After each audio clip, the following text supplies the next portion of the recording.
Hello Trophy Hunters, welcome to another Road to Platinum. Today we're going to be doing the Rogue Prince of Persia, which is the latest Prince of Persia game. I had no idea that there was a new one coming. One day I got up and there is a new free game on the store. Free. You know what I mean.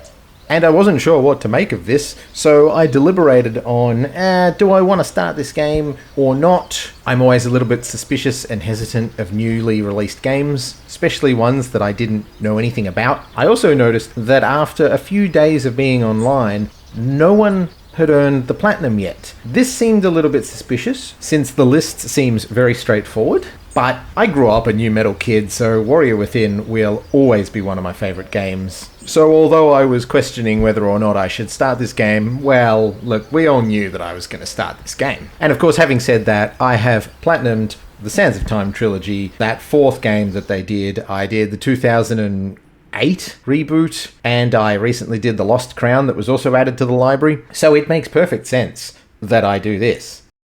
Now the style of this one is different from the previous ones. It's a lot like the very, very original old ones, the side-scrolling platformer. So I'm kind of excited to see how this will stack up against the others. Our opening cutscene shows the prince fighting what looks to be the leader of the Hun army and falling in battle. And it looks like he's just been left for dead. And also being resurrected or helped by this character. This is Parchi. Oh.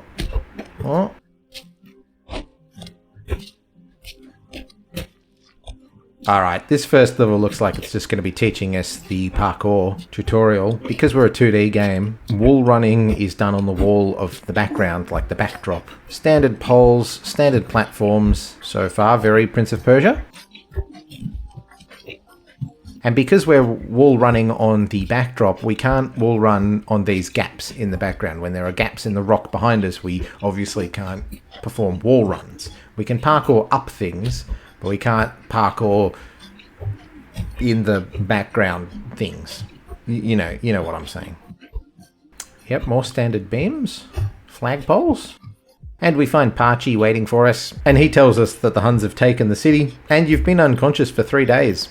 And the prince is obviously concerned for his family, them being the king and queen of Persia. Ooh, I'm still learning the parkour. I can kick rocks, that's nice. That stuns enemies. Alright, we get our first weapons, the double daggers. We're still sort of in the tutorial level.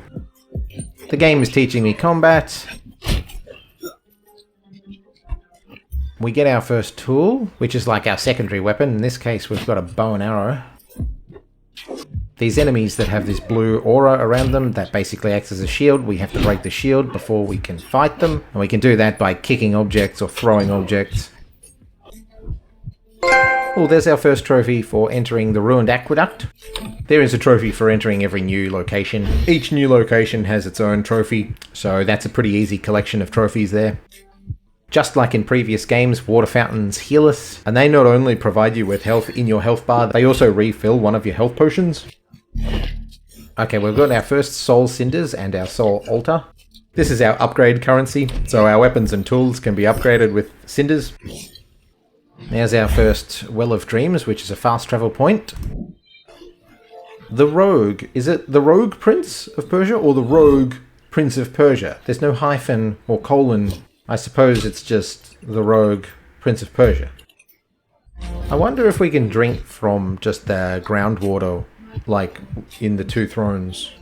No, I don't think we can. That's a shame. Oh, another fast travel point already. That suggests that there is a lot of exploring to be done. Oh, I'm still getting used to wall running. I'm getting used to the difference between running up and running across. And the difference between these will constantly annoy me throughout the entire game.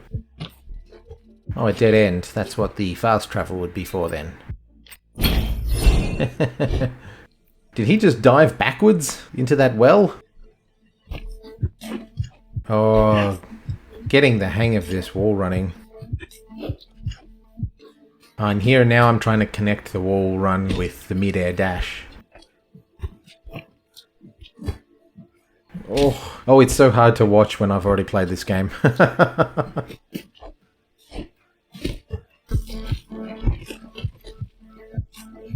Nice duck. Alright, let's head into the outer ramparts. Another level. Oh, here we go. We meet General Varud, our first boss fight. And based on what she says, she thought we were dead from the opening of the game. Apparently I am fighting as if I am trying to get hit as much as possible. Now, one of her attacks drops rocks, which we can kick and stun her. Get some hits in, that's good. Oh no, I died. Oh well, that was okay. That was not bad for my first fight, really. Oh, I'm awake in the oasis. Pachi explains that we died, but the prince has a pendant which returns him to the starting point, being the oasis, allowing him to cheat death and basically time loop himself, which is fitting because the prince has always had some form of time-based powers, so that makes perfect sense. Wait, is this a roguelite? Oh shit, I didn't... The rogue prince, yeah, right, okay. Yeah, it's all coming together. Can you hear that audible click of my brain? This is a roguelike. I did not know that going in. I just saw Prince of Persia and played the game. And I'm not complaining. I'm not upset about that at all. That actually makes this a little bit more exciting, and it works really well. The idea of the prince dying and starting at the same point each time, I think works actually pretty well with the idea of roguelike. It also probably explains why no one has the platinum yet. This probably means I will not be getting the platinum anytime soon. Alright, here's our skill point tree. Obviously a lot of it's still locked. Alright, we'll head back to the village and start another run, I suppose. Okay, 2 new weapons at the beginning of the run. So we got Tabar, which looks like to be an axe, so it's probably more of a heavy-based weapon. And we got a saw blade.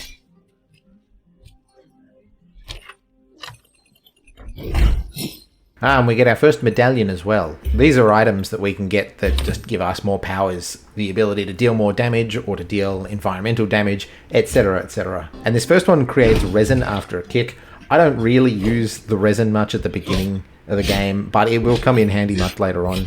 And medallions, much like the tools and weapons, will be different each run because it's a roguelike, of course. Enemies with a blue shield can still be attacked. They just have more hit points, essentially, but you can still attack them with your regular weapon. Just takes a few hits to break their shield.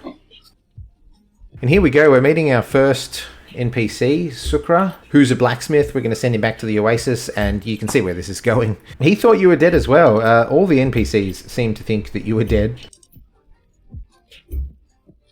And we send him back to the Oasis, and that unlocks another trophy. There are a lot of giant pink armadillos in this village. Oh, what is that for? Why won't it work? Oh, okay, yeah, I see. I tried using my saw blade, but I don't have any energy to use my tool. And that was a trophy for for trying to use my weapon without any energy. Here we have another NPC, Azade, and she suggests that we go to the Hun camp to, well, you know, deal some justice to the dirty Huns. Ooh, our first weapons altar. We have altars in this game. We've got weapons altars, medallion altars, tool altars, where you can upgrade or change out your build as you go. You might have a weapon that you don't like, you can change it. And I'm going to change it. I'm going to get the royal sword now. I don't mind the axe, but I like the idea of the sword, and it does more damage. And the royal sword becomes my first favourite weapon. It's fast, it's decently strong, it has a really good secondary attack as well. Oh god, I am still learning the parkour. I am not good at this yet. Upon rewatching this, I can see that I'm using the saw blade in a vertical direction rather than horizontal. I didn't know you could do this.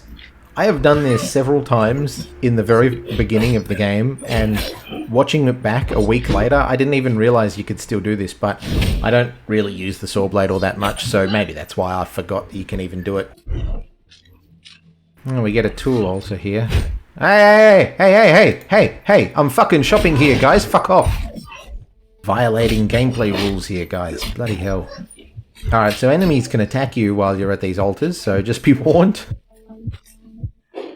Here we have a medallion altar, and we can see that there is a left piece and a right piece for the same medallion. So a lot of medallions have this, and each of these provides an upgrade, of course, but when you get both of them together at the same time, you get a better upgrade. Unfortunately, these altars only allow you to take one at a time, so you can't grab both.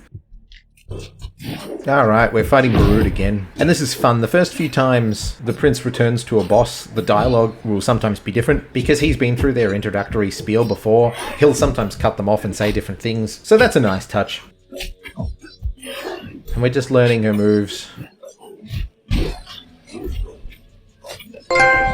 And we get a trophy for defeating her. The Fat and the Furious. Is she fat? Is she secretly Donut Drake in disguise? I don't know why they went with that. I don't understand the reference. Each boss has a trophy for defeating them, and she bursts into a heap of coins and collectibles. We get our first blueprints here. They go back to Sukra's workshop. As long as you pick up the blueprints, that's fine. You don't actually have to pick up the weapon to claim it, and that way we can use those weapons in later playthroughs. Alright, we're going to go into the Tower of Oblivion next. Oh, the smell of burnt flesh. That's wonderful. Of course I would want to go into this place. Each location has new enemy types. Some enemies can only be found in certain locations, obviously. Here we have our first corrupted medallion. I don't really like the corrupted medallions. They generally offer a powerful advantage, but also a pretty costly detriment as well. And I just couldn't justify using them. There is one that is worth having, but we'll get to that. But the others, I just didn't really bother using the corrupted medallions all that often. Oh, I died by bloody goon hands. But we're back at the Oasis, which means we can talk with Sukra now and see his shop. This is where the blueprints go. We get more weapons through defeating bosses and finding blueprints in chests. We need to craft 15 for a trophy. Now, sending them back to Sukra isn't enough to get them unlocked. We actually have to unlock them so we can use them in further runs. Pachi also has a shop related to medallions and upgrades. And like with Sukra, you can get blueprints for these packs. We need to craft 9 of these for a trophy. So now I have some more upgrade points. I'm going to put them into health and a Seal of Zuvan, which is basically a get out of death free card, which can be used once per run, and this is good for me because I am still really green and I need all the bloody help I can get. So following the storyline, we're in the Hun camp now. We meet an NPC in the camp's prison called Nyamta, and in exchange for freeing him, he says that he will provide us with knowledge about the Huns and their weaknesses if we bust him out. He just wants us to go and get his book first. We find a letter that tells of a captive. This adds a new location to our map called the Grand Academy. It also opens up the mind map in our menu, which is where all these clues are. And this is pretty much the storyline direction that we need to take. We need to follow these clues. That is essentially the storyline. Each clue has an indication of which location to go to next to unlock the next clue, and so on and so forth. Some even require a new playthrough. So what we know is that Brood has captured somebody and they are kept in the Grand Academy. That is now our current goal. I've just noticed that the music in this game is really good. The Hun camp, it has that Mongolian throat singing, or something that sounds a lot like that as the music for this level. I find my first extra medallion. It is the best medallion to have. It gives you more slots. Rack them up. The more slots you have, the more medallions you can equip, the better your build will be. What's this? Book of Heads. Oh, this will be that book that the prisoner wanted. Alright, we'll go back to him then. Alright, we'll go back to the prisoner, we'll give him his book back. That unlocks this trophy. And we send him back to the Oasis. In some of these levels, there is a... I can't remember her name, but these levels have an in-level blacksmith as well. I'm sure she has a name. And she will always be able to provide you with at least 2 upgrades to your current weapon, if you can afford it. Back in the Oasis after dying again, I'm going to visit Nyamta, and this is where we get introduced to the Book of Heads, which is essentially just the bestiary of the enemies that you face. Alongside each of them is a task related to killing said enemy. All of them start with killing a certain number of that enemy, and after doing that task, we just come back to Niam to unlock the next one. This also gives you XP or cinders or unlocks, etc. And there is a trophy for doing 50 of these tasks. Most of these are very simple.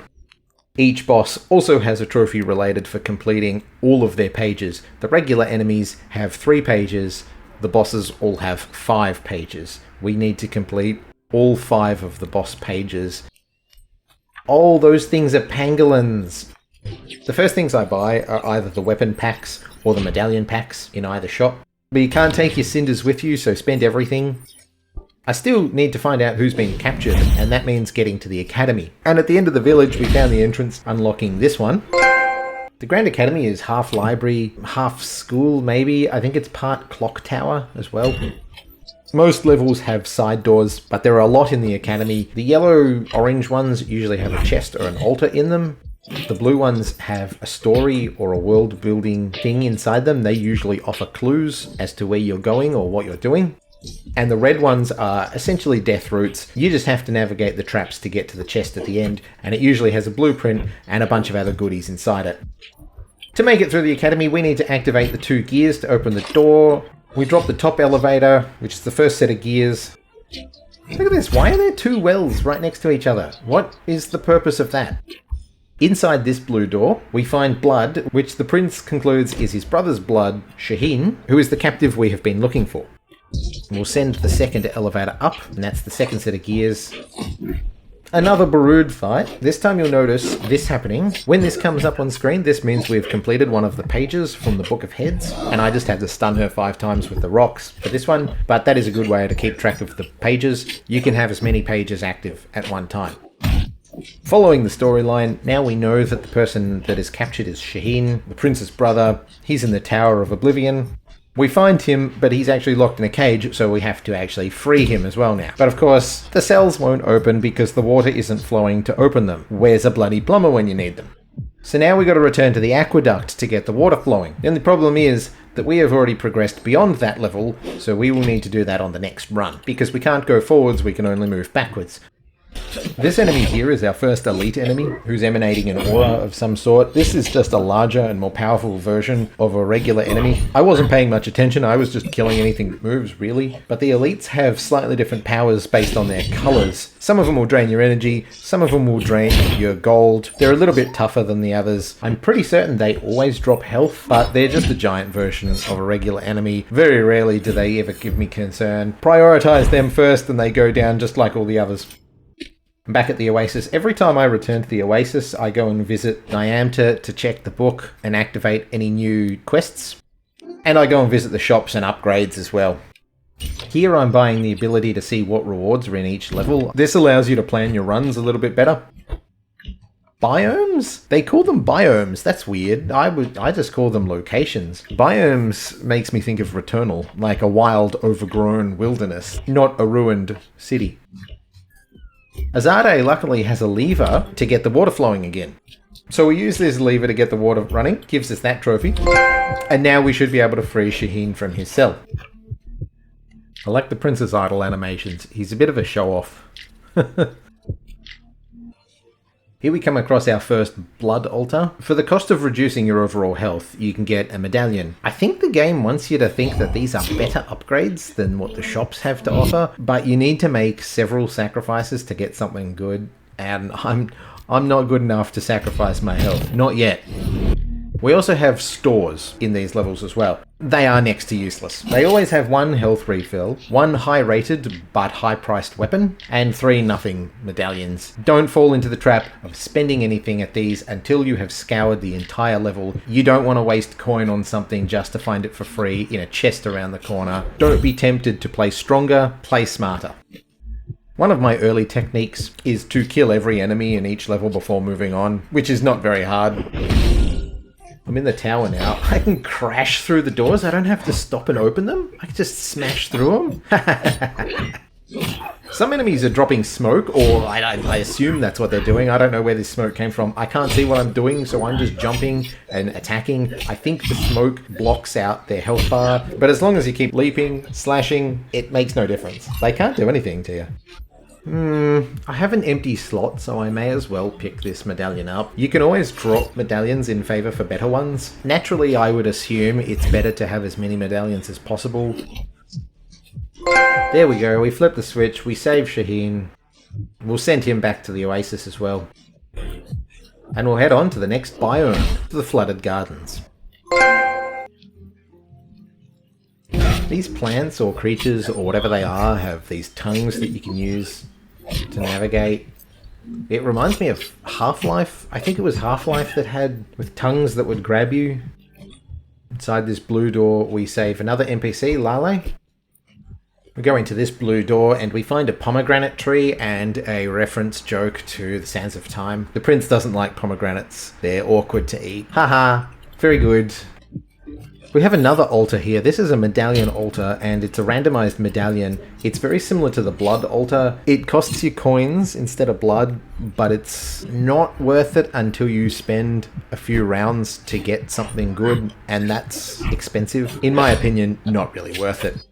These invocator enemies spawn scarabs and ghouls or whatever. They are really bloody annoying. There is almost always more than one of them at a time, and they can teleport off screen. Sometimes I'm running from them and they would just disappear. I thought they were dead, but they are actually off screen and keep sending you these bloody ghosts after you. So sometimes you got to chase them down. So I would definitely prioritize getting rid of these enemies as quickly as you possibly can.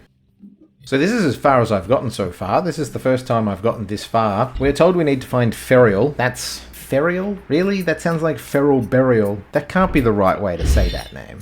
How do you say that? Ferial. Okay, that sounds better. Oh, okay, we're having another boss fight. Okay, this is only our second boss, Bata, maybe. And he is a bloody prick to fight. After about a third of his health goes down, he moves on up to another level and the corruption chases you, so you've got to parkour your way up. And then he'll do it again for a third time. And this is the first time playing him, and he just overwhelmed me with all of his bloody moves. He killed me good, which is fine. We're just going to return back to the Oasis, do what we always do, check on all the shops and everything. As we progress, we're unlocking more and more levels, which gives us more options on which levels to start and which paths to take. So this time around, I'm going to go through the Hun camp, and that takes me to the academy. And inside this blue area, we find reference to the Temple of Atar, which is a new location. Maybe that's where Ferial is. Now, after defeating Barud, we have access to the Temple of Atar, so let's head this way. Oh, Atar, god of fire, lend me your strength. Atar or Atar? I say Atar. It just seems to make more sense to me. In this blue side door, there's a mural of these other princes, which unlocks some outfits. These are supposedly past princes. We'll be returning here later on.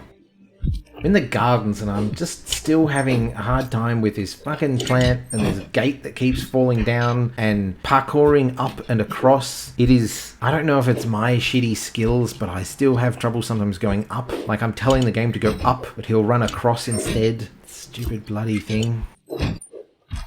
Oh, that enemy killed me. He must die.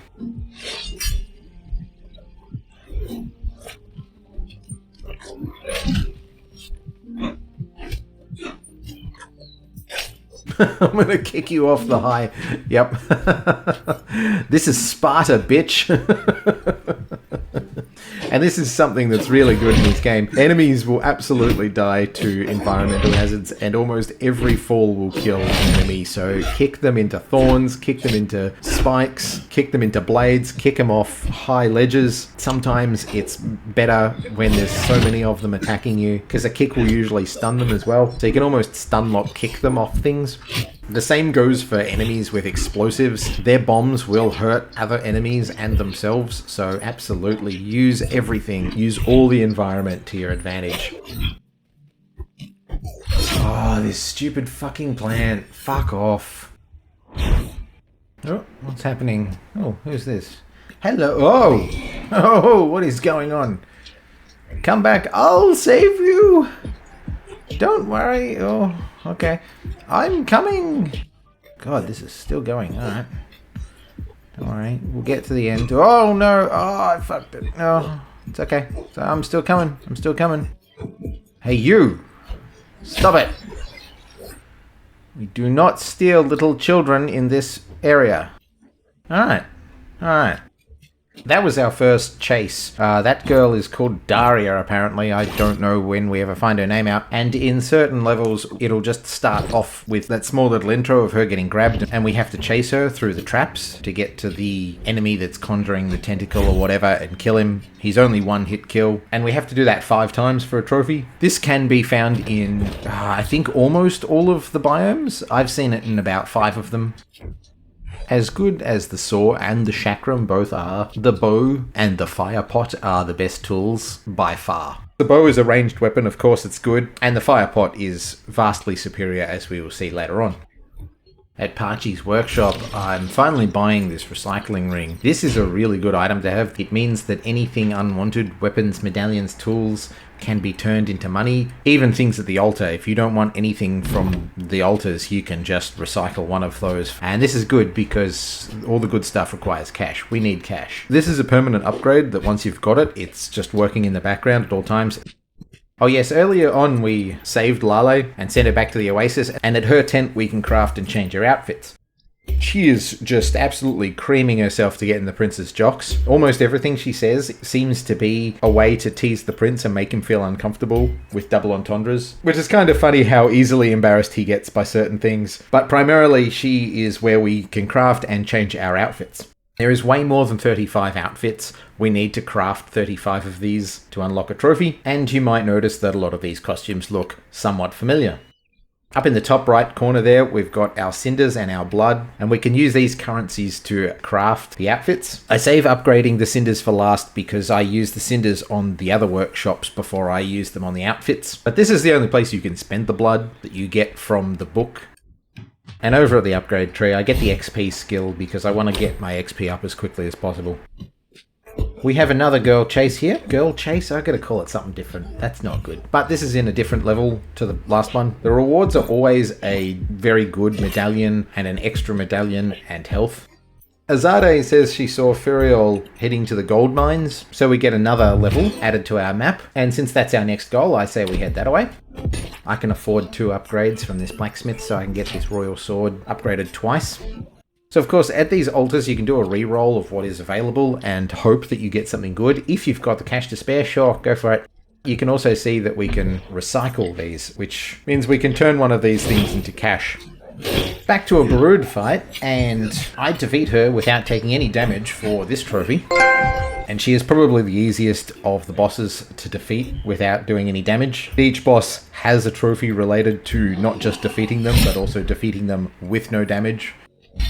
I don't need that health, so there's no point using it, so I come back to it at the end of the level. And this is just a new method that I do for the rest of the game. On the very rare occasion I do need health at the start of a level, I'll use it, but no, from now on I am just using it at the very end, if at all. I got attacked at this weapons altar, but I came back to it and I actually did a reroll, and this was a really good reroll. Even though my sword is fully upgraded, it's a silver level, not a gold level, so that was certainly worth the $100 reroll. And since I have nowhere else to go, we're going back to the inner ramparts to fight Batar again. And I have a full health bar, 2 health potions, and a get out of death free card. And Batar still kills me. I'm not doing too bad, but I'm still getting tagged by cheap shots. I have no idea of how I'm going to do a no damage run on this guy. He is absolutely crushing me. I can usually get him to his 3rd phase, but clearly I need to practice a lot more on him. Now, I was on my 2nd day of playing, and I was getting a little suspicious that the platinum still had not been earned by anybody. At this point, the game had been out for about a week, and given that I was really struggling with only the 2nd boss with Batar, I was starting to worry that the further bosses in the game are brutally difficult, and that's why nobody has unlocked this platinum yet. And knowing my luck, yes, there is going to be some brutal-ass Dark Souls boss ready to curb stomp me into the ground. And then I looked it up, and there are 3 unobtainable trophies. This is why I don't play or buy games on day of release. This is what you bloody get. Fucking hell. I'm still a ways off achieving the 3 unobtainable trophies anyways, so I will continue with the game because I'm not at that stage yet, and I'll cover them when I get to them. At this point, the storyline is still to find Ferial, and we know that she's in the gold mines. Oh, I unlocked that. That's 1,000 enemy kills already. That was quick. I've only played for about 6 hours. This fucking Batar fight, I cannot... These fucking corruption summons from the side, these side beams, you can't outrun them. I was saying earlier that doing these pages, we need to do 50 of those for a trophy. Well, guess what? One of those is one of the unobtainable trophies. Oh, good. Also, the final boss page is also unobtainable. So that's 2 of the 3 unobtainable trophies right there. I'm still going to work on them because I still get XP from them. And I keep buying medallion packs from Parchi. There's supposed to be 9 in the game. Unfortunately, there are only 8 and we need 9 for the trophy. Yep. There's our 3rd unobtainable trophy. You can see the fire pot in action. I've said it before, this is the best tool in the game. It's essentially a Molotov cocktail. You just throw it at the ground, set everyone on fire. It doesn't work in water for some reason, and you can't be harmed by the fire either. I'm so glad that they put that feature in. It could have easily gone the other way, where your own fire harms you.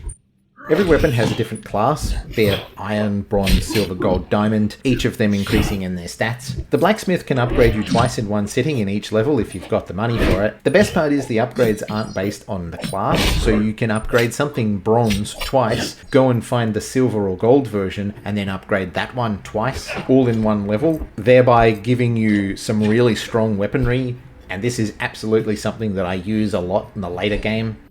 So here I had a really good sword and it was upgraded and I like it because it's a favourite weapon, but then I got offered a censer, which I also like, and it was only a little bit more powerful, but I could then upgrade it even further and make it a real nasty weapon. And then, going back to the store that I already passed, you can see it would have cost me nearly $2,000 to get that same censer unupgraded, so it pays to explore. Don't feel tied or obligated to a weapon. Experiment with what works. If a better weapon comes along, fucking take it. I would encourage anyone playing this to explore the entire level, as I keep saying, before buying or upgrading things as well. You just never know what you will get.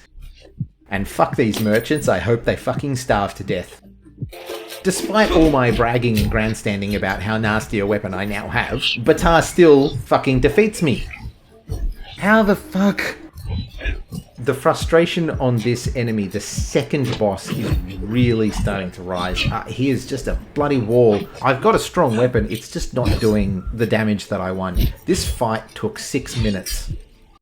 So I'm back at the Oasis, because of course I died, but we do get an explanation of how to ban weapons and medallions. I did ban all of the corrupted medallions for most of my gameplay, because I was just sick of seeing them. From the upgrade spot, I head right to one of the little doors and never noticed that a lower doorway had appeared. Previously it had been a dead end, but now it leads to the gold mines and... Fuck, I'm stupid. I've been playing for 3 or 4 hours just trying to kill Batar because I thought the gold mines were after him when they're actually one of the starting levels. I love the way the prince drops into these fast travel well points. They could have made the same animation each and every time, but instead they gave him 5 or 6 different movements, which is just great. Him jumping or leaping or falling into the wells. I like that. That's really good. And at the bottom of the mines, we come to a dead end, and it looks like the tunnel has collapsed. But we hear someone. We have just found Ferial, who is the queen, the prince's mother. She's trapped under the rubble, still alive, that's good. But of course, she is trapped on the other side to us. And that side is in the warehouse. And after travelling through some more levels, we've found the craftsman's district now. And exploring around, I came across a door puzzle. And I did contemplate just trying to press random levers to see if I could guess the combination. But there are 8 levers here, and I thought there is no way I can guess an 8-digit combination. I assumed that I would need to press all of them to unlock the door.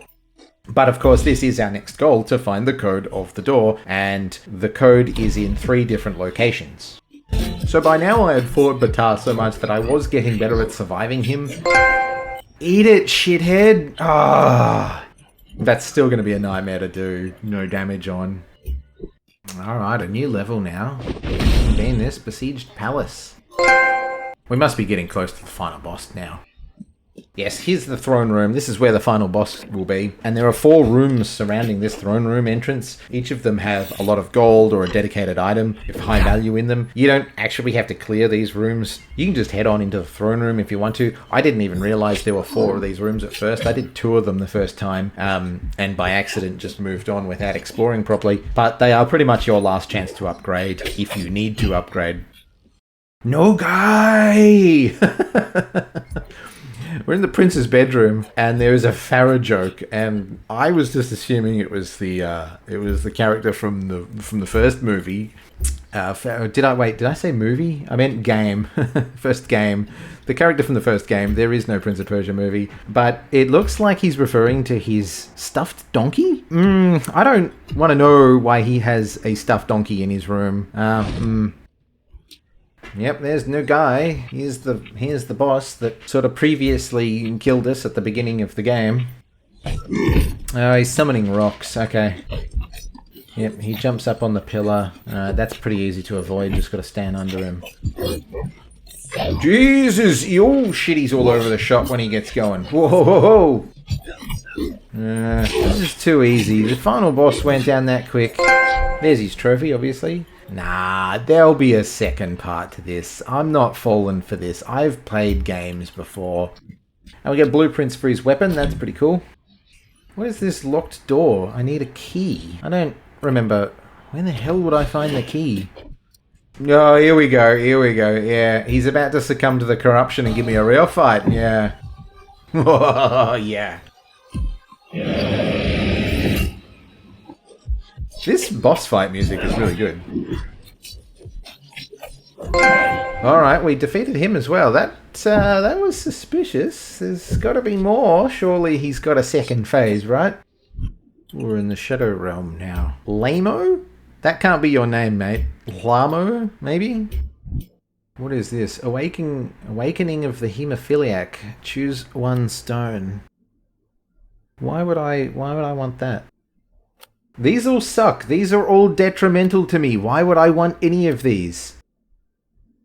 Can I just not pick any of them? Oh, okay. That's it. Okay.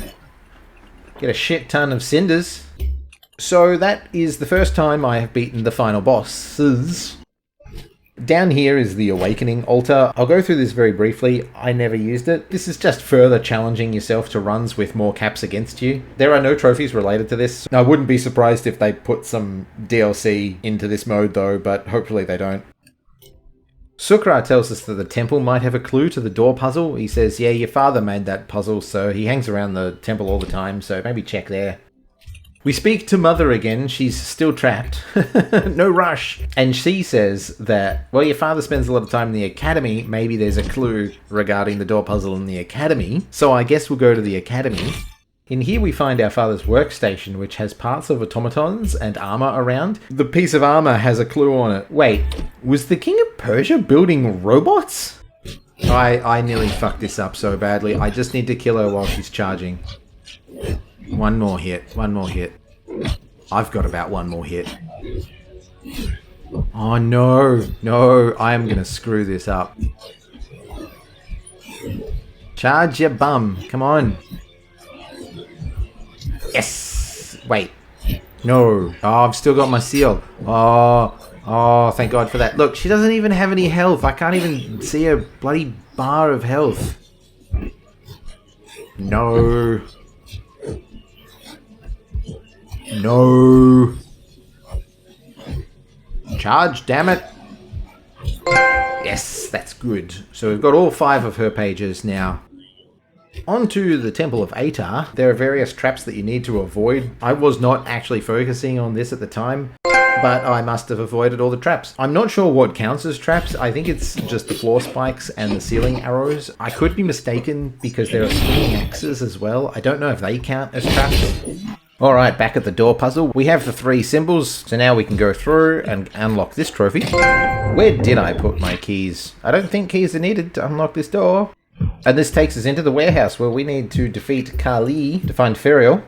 Kali is the daughter of Nagai, and even wants to usurp him. She even offers the prince to join her as, like, a co-ruler. The prince tells her to go get stuffed. Oh, she's a summoner. Fucking coward. Get stuffed, you.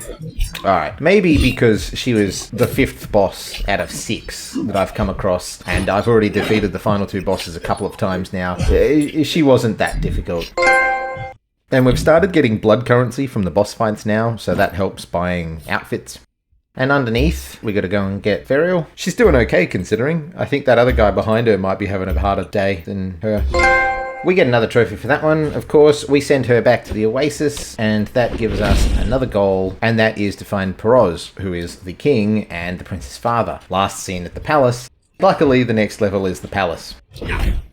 Well, hey, that's a lot of gold. There's a key there, too. Oh, yes, that's right. There was the door after Nagai that is locked. Maybe that's where Peroz is. There's a new type of enemy here in the palace called the automaton. It doesn't seem to attack you, but I believe it's buffing the other enemies. It's giving them shields. So I always prioritize these to get rid of them out of the bloody way, because these are sort of the end game enemies that are a little bit tougher. There's some blood up here. Prince assumes that this is his father's and also notices that there's a lens missing from the pillar, which means it's off to find a lens. Oh, what's that? Thirst quenched. Oh, okay, yes. I tried to heal myself at full health, so that unlocks that trophy. And we'll do the usual thing, we'll visit all the shops, and then we'll go and talk to Ferial, who tells us that Peroz was with Babak, the lighthouse keeper, and that unlocks the port as a new destination. A lighthouse does seem like the place they would keep a lens, so that makes sense. I'm wondering why Ferial didn't tell us this earlier. We rescued her and she's like, oh yeah, go find Peroz, maybe he's in the palace. And then we come back and she goes, oh no, he's definitely in the lighthouse, I saw him at the lighthouse. Why didn't you say that in the first place? Why'd you send us to the palace? I mean, we were going to go there anyway. Running through the camp without killing any enemies unlocks an outfit. The same with the village. You can run through the village without killing any enemies. These are both really easy to do. No kills. None of the other levels have this. Just those two. In the Hun camp, I found the broadsword, which becomes my next favourite weapon. Much like the royal sword, it's got good attacks. You can see it really cuts through Barud pretty good. We're going to go to the port for the first time. The waters of the port have been corrupted by the Huns' bullshit, and for some reason there's this poison beam thing following me around the area. I have no idea why it isn't explained. I got to the edge of the map and just climbed all the way up the wall just by spamming. After a few minutes, you just get to the top, nothing happens at all. Luckily, you don't suffer any fall damage either, otherwise the prince would be just a wet patch on the ground at this point. Heading on, I actually made a mistake here. I forgot to take the boat to the lighthouse. I forgot to go back for it and just kept going on. As much as the broadsword was really good, I found the royal sword that was 2 levels higher, so of course I had to grab that, since I'm heading into a fight with Batar.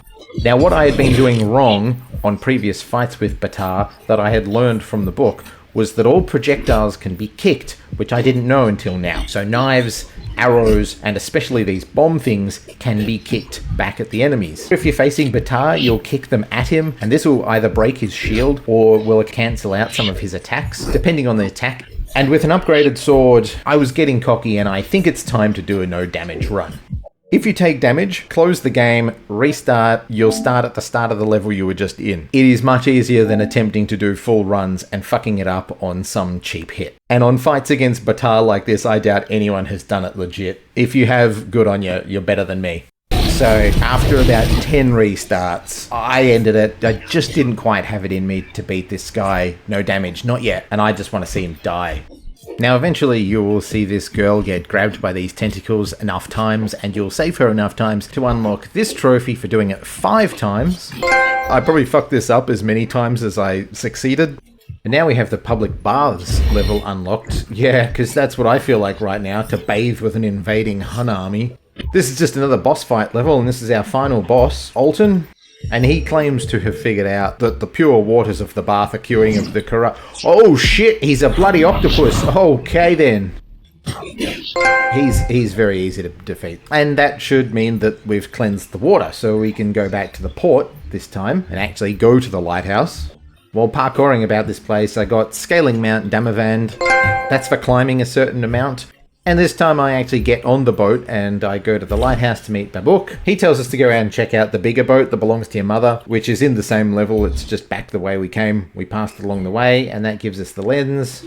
So now we just have to head to the palace to put the lens back in. Along the way I tangle with Kali again because I need a bit of practice with her. And at the very end of her fight, I killed her right as she spawned all of these other enemies. So that counted as 5 kills in one hit to get this one.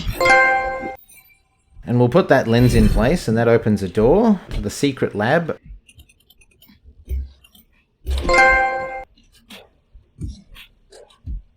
Oh no, there's a lot of death here. Oh no. Oh boy. Okay, well, we found Perot's dead. We gotta go and kill Nagai again, and now that the prince has found his father dead, he's looking for blood. And then back at the Oasis, we're going to tell all the NPCs about his death, and they all agree to meet in the secret lab. I have finally crafted 15 weapons, so we meet up with the crew in the secret lab, and it feels like something new is coming. Then right before the final fight, we get a new set of armor that the king had been working on. It offers us nothing new, it just looks nice and fancy. But when we defeat Nagai, we don't go into the Dark Realm. This time, we go right back to the very beginning of the game, right before the invasion, and get the true ending. We help the king and Nagai make a truce. The Persians help the Huns cleanse the corruption, and everyone lives. Well, I don't know. Maybe some of those Hun generals might not. They were all kind of shitty people before they invaded and became corrupted, so I don't know if they survived. But that's the true ending, and that's the storyline done. And there's a trophy for that. Now that the main story is done, it's time to work on cleaning up some trophies that I've missed. There is this one for triggering 500 elemental reactions, and after all this time, I am sitting on 3 out of 500. I don't use poison all that much, but it came up from time to time, and I certainly use fire a lot, but that is not enough. And this is where resin comes into play. For an elemental reaction, you can't just use one element, you need to mix them with resin to create a stronger version. So since I like burning things, I used fire and resin to create Greek fire, having resin attached to kick, or even better, the dodge medallion, and using it on almost every battle. By the time I got to the palace, I had this done. Next up, it's time to start working on some of these boss pages. One of my corrupted medallions is the Corrupted Sharpener, and this is the only corrupted medallion that is worth having in the game, and it's the classic do double damage but receive double damage medallion. Very useful on no damage boss fights. And I had quite a lot of fun with this build. I didn't come into this fight intending on doing the no damage run, and I wasn't paying attention to his final health, but with 0 restarts, I fucking did it. Oh, suck shit.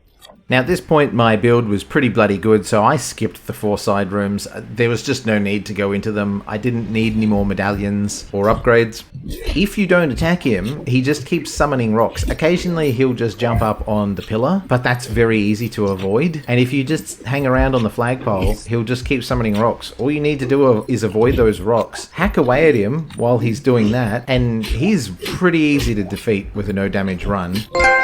Oh man, I got a page for that too.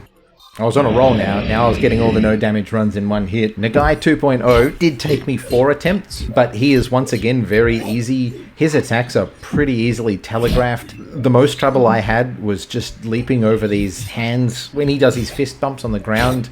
The biggest hurdle is when you're restarting this fight, you need to fight through the first version of Nagai again as well. But each of these 4 times I did this, I defeated the first version, no damage each and every time. So that's his no damage run done, and another page from him. Just looking at the locked outfits, this outfit will be revealed to David, the very first prince, as he contemplates the other princes of Persia who follow in his steps. Now I don't know who David is, but there is an outfit known as David, so we'll put that on. I mentioned earlier in the Temple of Atar, there's a mural depicting past princes, so we'll take David there. Now along the way, before we get there, we're going to stop off at Atlan, because we haven't done a no damage fight for him. And that's pretty easy. I would put Atlan at easy, maybe even a touch harder than the Nagai no damage run actually. So here we are at the mural in the temple, and it does unlock a bunch of outfits, all of them relating to past games. You'll see several there that you might recognize. That gives us 6 more outfits, which will help towards the total 35 that we need to craft. Sticking as David, I continue on to get a few more pages. I come to Nagai's final page. If you kick one of these rocks at him, he'll catch it and throw it back, and then we need to kick it back a second time. And he is real fucking quick to throw this back. So it took a few goes, but he summons so many bloody rocks that it's very easy to do. You've just got to be ready for it. Back at the outfits, and I had 35 outfits. I had a moment of panic here because I had unlocked 35 outfits, and I was concerned this might be another glitch trophy, but technically the first outfit doesn't actually count, so... And I'll be continuing on dressed as the Warrior Within outfit, you know, because that's obviously the best. Even though there's RNG to these levels, they are starting to repeat themselves a lot, and I was finding that I was avoiding certain levels because I was just getting sick and tired of them, and they were getting boring because they were all just the same. So I debated with myself if I should just keep going, get everything that's possible, or just wait until the patch and they fix the trophies. But it was the end of the 4th day, so I'll sleep on it. I'll see how I feel tomorrow. What is this? An update. Could it be? Could they have patched the impossible trophies so soon? So I checked out the book, and it looks like they've added the last page for Nagai, the last challenge that was previously locked. This is a really easy challenge. I was back into it now. Boom, that's all of his pages. Nagai the Broken. Not unlike this trophy. I see what you did there, guys. So... it looks like they only patched that one trophy. The other 2 trophies are still yet to be patched. Kali was the only boss left now that I hadn't done a no damage run on, so I went in with an upgraded sword, Old Faithful, my sword here, and a bunch of damage medallions. Oh, she is up my ass. Bloody hell, I don't like that either. Damn it!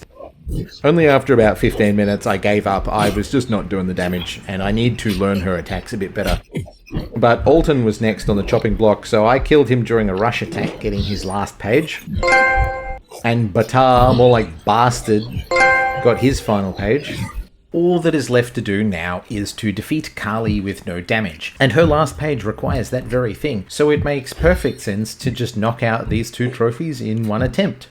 On my second Kali attempt, I tried a bit of a poison build. Even with some good medallions, they're just not doing enough damage. I need something that chews her down much quicker like the previous bosses. So I'm going to go back to the drawing board and return with another of my old faithful weapons, the Plague Bearer. I've got the Corrupted Sharpener, which is doing double damage for really dealing the pain. The hardest part is this pedestal, and she lights the ground on fire. Trying to avoid her on this pedestal, it's really tricky. I just can't even figure out her pattern of attack. She has no... like, there's nowhere here that I can sort of safely hide or wait or avoid her attacks. Fucking teleporting up my ass! Fuck off! How are you always teleporting exactly where I am? How the hell do I avoid that? This is pissing me off. Here we go. Running on the walls seems to be the best option. Oh, good job, idiot. Now, I've been doing this for about half an hour. This upgraded Plague Bearer, even this weapon is just not doing anything with all those medallions equipped. I'm either too slow or I'm just not doing enough environmental damage. My third attempt to Kali, I wanted something a bit faster. The Plague Bearer was a good weapon that had served me well, but it just felt slow against her. So I went with double daggers, and I've got the fire pot.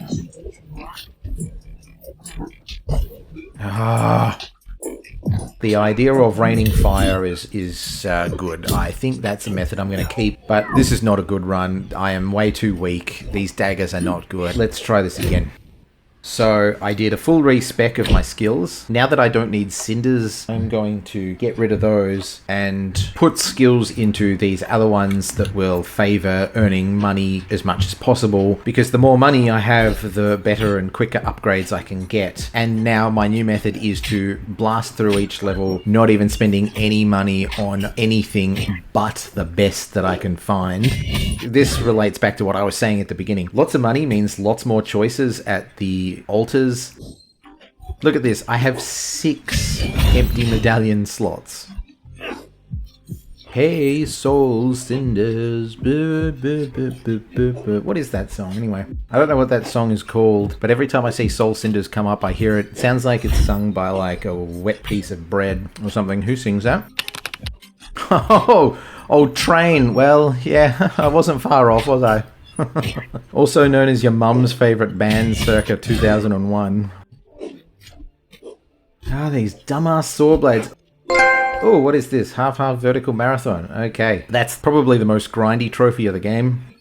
Alright, here we go. Final attempt with Kali. I'm getting real sick and tired of this.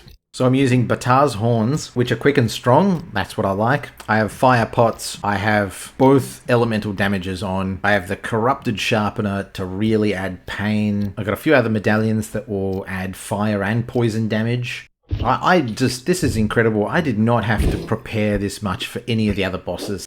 I've learned how to predict and avoid her thrust attack. My method is to jump around her, just raining firebombs on her. No. Oh, bloody hell. I know not to do that. This is the best I've done so far. I've never gotten her down this far with that. Ah! Suck it, bitch! Fuck you! Eat it, you fucking bitch! Ah! That last third of her health went down real bloody quick. Wow, that was good. Good. That's 2 trophies for that too. I'm a bit salty though now, because if those 2 other trophies weren't bugged, then that would be the platinum right there. And that would have been a really good spot to get the plat. You know, getting those 3. You know, actually, you know what? Fuck it. I'm counting that. I'm counting that as the platinum, because technically I would have unlocked those other 2. So, fuck it.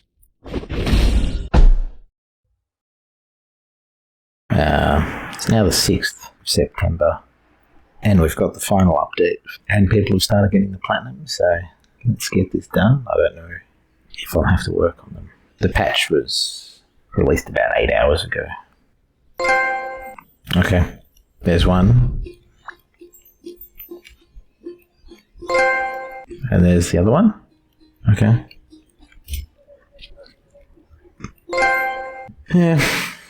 Well, that was a bit of a dud. I would have been better if that platinum had popped after the fight with Kali. That was the Rogue Prince of Persia. I think this is a decent addition to the Prince of Persia series. And if you've never tried a roguelike before, this would be a really good place to give it a go. And I'm going to end it here, but thanks for watching if you've made it this far, and always remember to check behind the waterfall.